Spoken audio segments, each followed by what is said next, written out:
લખન દરબાર. હવે સાહેબ કેટલા દિવસથી હું તમને ફોન કરું છું, પેલા મુજપુર ગંભીરા જે બ્રિજ છે એ બાબતની વાત કરવા માટે, રજૂઆત કરવા માટે અમારા એક મિત્ર જિલ્લા પંચાયતના સદસ્ય હર્ષદસિંહ પરમારે પણ આપણે લેખિત રજૂઆતો પણ કરી છે અને એ બાબતે આપને રજૂઆત કરવા માટે કેટલા દિવસથી ફોન કરું છું પણ આપ ફોન ઉઠાવતા નથી.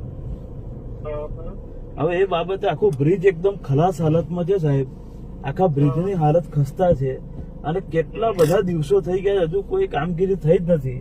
તો લોકોનું જીવના જોખમે લોકો જાય છે તો શું કરવાનું, એનું કંઈક તો કરો. ફરીથી દરખાસ્તનું રિમાઇન્ડર આપ્યો કે ભાઈ આ બ્રિજ તાત્કાલિક અમને નવો કરી આપો કે આનું સ્ટ્રેન્થનિંગ સજેસ્ટ કરો. કોને તમે મોકલ્યું, કોને મોકલ્યું તમે? મેં મારા એક્સિયરને મોકલી આપ્યું છે ફરીથી. અરે પણ સાહેબ આવું ના હોય, તમે હે અને એ અમારી ડિઝાઇનમાંથી ડિઝાઇનની ટીમને બોલાવી છે. એકવાર તો આપણે કન્સલ્ટન્ટનું સર્વે કરાવી લીધું, હા એને સજેશન જે આપ્યા એ પ્રમાણેથી કે અમને લાગતું નથી કે આ પ્રમાણેથી લાગુ થશે, એટલે ફરીથી અમારું જે ડિઝાઇન સેલ છે ને એને આપણે બોલાવીએ છીએ.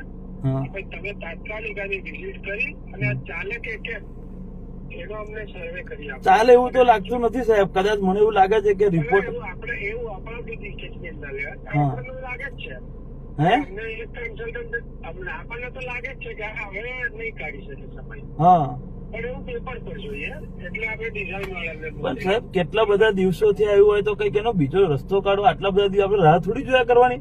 કયા ડિપાર્ટમેન્ટ, મેં ગુજરાત ગવર્મેન્ટમાં પણ ફોન કર્યો.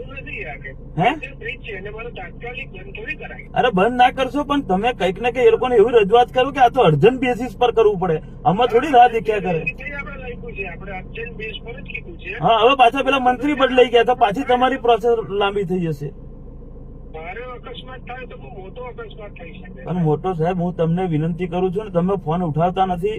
આવું થોડી હોય, અમારે સામાજિક માણસોને તો ફોન ઉઠાવવા પડે ને. હા પણ તમે એવું કઈ જરૂર ના કોઈ વાર આમ તેમ હોય તો ફોન ના. અરે મેં તમને 10 થી 15 ફોન કર્યા છે, કેટલા દિવસોથી પેલા જિલ્લા પંચાયત સદસ્ય ફોન કરે છે. વાત ચાલે છે કે તમે એ વસ્તુ ઓફિસેથી આપી શકતા હોય, તમારે રજૂઆત હોય કાગળથી બી આપી એ શકતા. તો કાગળથી આપેલી જ છે પેલા જિલ્લા સદસ્ય.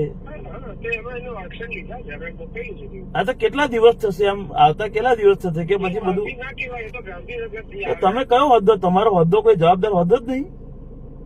શું તમારો હોદ્દો જવાબદાર હોદ્દો તો છે ને વડોદરા જિલ્લામાં? જવાબદાર ખરો ને, પણ એ ડિઝાઇન ટીમને બોલાવી છે. ડિઝાઇન ટીમને આપણે તાત્કાલિક બોલાવી છે. પણ સાહેબ ડિઝાઇન ટીમ ક્યારે આવશે, શું કરશે, કઈ ને કઈ કોઈ તો લિમિટ હોય કે નહીં એની? એમ પણ એટલે એ હું અત્યારે ગાંધીનગર જ આવું છું, એમને મળીને એમની પાસે ટેન્ટેટિવ પીરિયડ માંગી લઉં. સાહેબ તમે કરો છો, હું તમને ચોખ્ખું કહું છું, જો તમે નહીં કરો તો અમે એ બ્રિજ પર ઉપવાસ આંદોલન પર બેસી જઈશું. બરાબર? ના હું હમણાં ગાંધીનગર. નહીં તો ભાઈ તમારે ઓફિસ આવીને ઉપવાસ આંદોલન પર બેસી જઈશું. મારું નામ લખ્યું તો લખન દરબાર નામ છે મારું. ઓકે બરાબર?